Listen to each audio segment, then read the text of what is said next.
Le doy la bienvenida a vía remota, sana distancia, a Javier Oliva, especialista en seguridad nacional. Javier, ¿cómo estás? Muy buenas noches. ¿Qué tal, Leo? Me da mucho gusto saludarte a ti, al auditorio y al equipo en cabina. Y pues bueno, en estas condiciones es muy importante hablar de la participación de las Fuerzas Armadas en estas tareas y también de la Guardia Nacional. Desde luego, porque fíjate, durante el corte comercial estaba haciendo aquí una listita de todas las cosas que le ha pedido el presidente López Obrador a las Fuerzas Armadas, aparte de la gran labor de la seguridad pública, de la creación, del reclutamiento, de la capacitación de los guardias nacionales, está la construcción y operación del aeropuerto Santa Lucía, construir los sucursales del Banco de Bienestar, combatir el huachicol, combatir el sargazo en el Caribe mexicano, están conteniendo a los migrantes en la frontera sur, están construyendo algunos caminos, y ahora el presidente les pide, Javier, la operación de varios hospitales a los soldados y los marinos. ¿Qué decir al respecto, Javier? Bueno, gracias, Leo. Mira, en primer lugar hay que decir que tanto el general secretario de la Defensa Nacional, Luis Crescencio Sandoval, y el almirante secretario Rafael Ojeda Durán, han lanzado una convocatoria para reclutar civiles y militares en situación de retiro para que en las áreas de sanidad y apoyo médico estén listos, estén preparados para contribuir a tratar de contener y en lo posible aminorar los daños que puede ocasionar esta epidemia. Esto por un lado. Y por el otro, México no es el único caso en esta materia. Digamos que esta circunstancia inédita que no estaba, digamos, programada, por lo menos en la agenda desde diciembre del año pasado, pues hemos visto escenas muy dramáticas de camiones del ejército italiano transportando ataúdes. Hemos visto el despliegue de hospitales de campaña en los Estados Unidos administrados por el Ejército de Tierra.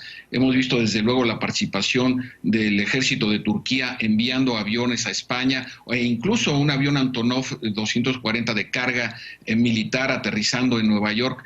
Es decir, los gobiernos están recurriendo a las capacidades operativas y de despliegue de las Fuerzas Armadas en la mayor parte del mundo. En el caso de México, me parece que también atendiendo a estas capacidades que tienen el Ejército Mexicano, la Fuerza Aérea, la Armada de México y en este caso también la reciente creación de la institución de la Guardia Nacional, están atendiendo a estas características. Quisiera hacer un señalamiento muy breve, Leo.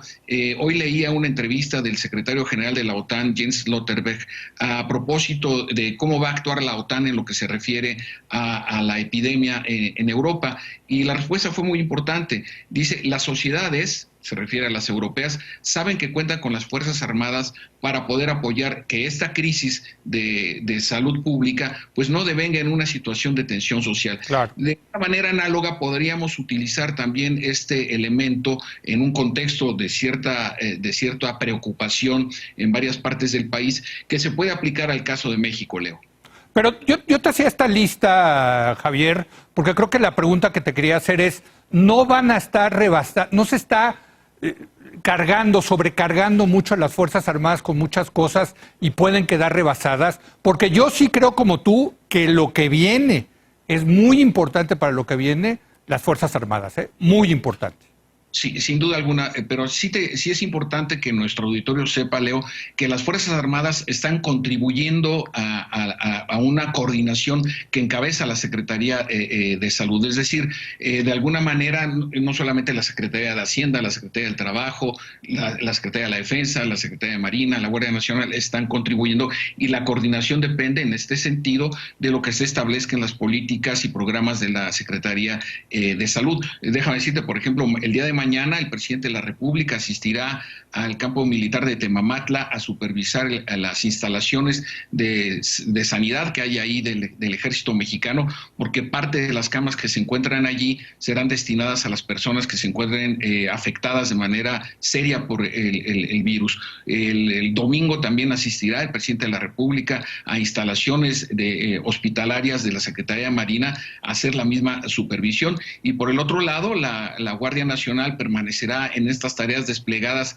en varias partes de la República, en labores de concientización y de auxilio a la población que se encuentren agobiadas en esta coyuntura. Entonces, en efecto, es una tarea que reclama la contribución institucional de varias partes de la Administración Pública Federal, y en ese sentido, y nuevamente de acuerdo con la lista que oportunamente acabas de dar a conocer, pues esta se suma en un asunto que pues evidentemente es inédito, pero que los mexicanos tenemos la confianza de contar con unas Fuerzas Armadas organizadas, disciplinadas, pero sobre todo leales y apegadas a los intereses del pueblo.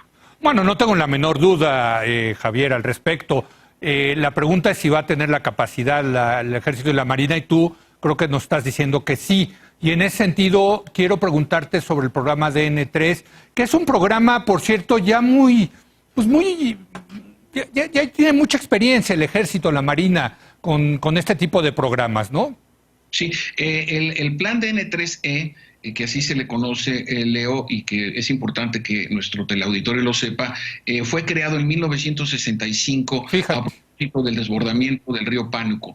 Y también existe el Plan Marina, que es un plan también muy importante de contribución y apoyo a la sociedad en situaciones de emergencia. Entonces, este plan, que esto es importante también decirlo, se va a aplicar de manera amplia por primera vez en tareas de salud, digamos de sanidad, y que de alguna manera la experiencia que se ha acumulado por las Fuerzas Armadas a lo largo de los años, que lamentablemente en nuestro país año con año hay sismos, hay inundaciones, o lamentablemente también tragedias generadas por situaciones como las explosiones en Guadalajara y en la década de los 80, San Juanico, etcétera, o cuando algunos talleres de cohetes explotan, pues los primeros que llegan son militares. Entonces, sí, Leo, me parece que puede ser que en algún sentido nosotros observemos como estudiosos, analistas de estos temas, una exigencia a las Fuerzas Armadas en cierto tipo de tareas, pero en este momento me parece que su contribución y la confianza, y esto lo demuestra cualquier consulta, sondeo o encuesta que es pública o privada, respecto de la confianza que se le tienen a las Fuerzas Armadas. Además, hay que hablar de una cosa muy importante, Leo, que no hemos señalado: la capacidad de instalaciones sanitarias, por un lado, pero también el presidente de la República ha señalado que las Fuerzas Armadas se harán cargo de la administración de varios hospitales. Así es. Si no la memoria, Leo, son 10, pero es importante señalar que se trata de la coordinación, es decir, no son los directamente responsables. Quien dicta la política para atender la emergencia sanitaria es la Secretaría de Salud, y en ese sentido, pues es la contribución de los militares integrantes de la Fuerza Aérea y de la Armada de México a estas labores.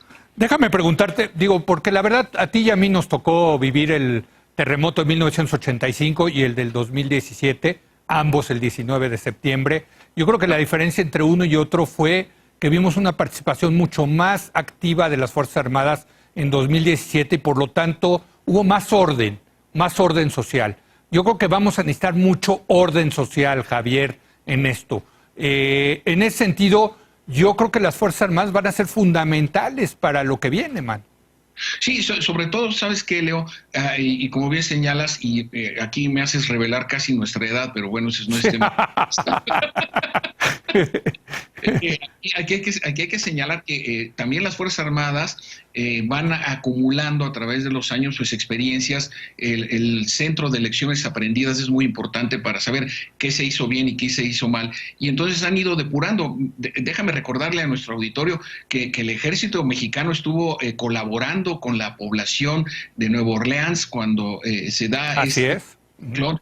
Bueno, entran por tierra, pasan Texas, que fue aquello muy simbólico. Bueno, no me voy a poner en eso, pero el prestigio que tiene el plan DN3 y el plan Marina, incluso a nivel internacional, pues nos permite de alguna manera, no quiero decir que nos confiemos ni que les dejemos la responsabilidad, porque tampoco sería lo correcto, pero sí me parece que su contribución sí va a generar un sentido de orden, y porque como son estructuras naturalmente jerarquizadas y tienen una cadena de mando muy bien establecida, responsabilidades muy específicas, entonces de alguna manera, y en ese sentido me parece que el presidente de la República ha tomado una decisión apropiada en conferirles una participación, sin que sean los responsables, insisto, dentro de la coordinación de las labores para atender la epidemia. Pues te agradezco muchísimo, Javier Oliva, esta lectura de la participación de las Fuerzas Armadas en esta crisis del coronavirus. Muchas gracias, querido Javier. Muchas gracias, Atilio. E insisto, también hay que recordar la participación de la Guardia Nacional, porque está haciendo un debut, digámoslo así. Así es. Así es. Gracias, Javier. Y te ves muy joven, no te preocupes. Gracias. Gracias a Javier Oliva. Hacemos una breve pausa. Va a estar con nosotros Raquel Chagás. Vamos a discutir sobre el tema de la salud mental durante este periodo de aislamiento y de cuarentena. Regresamos.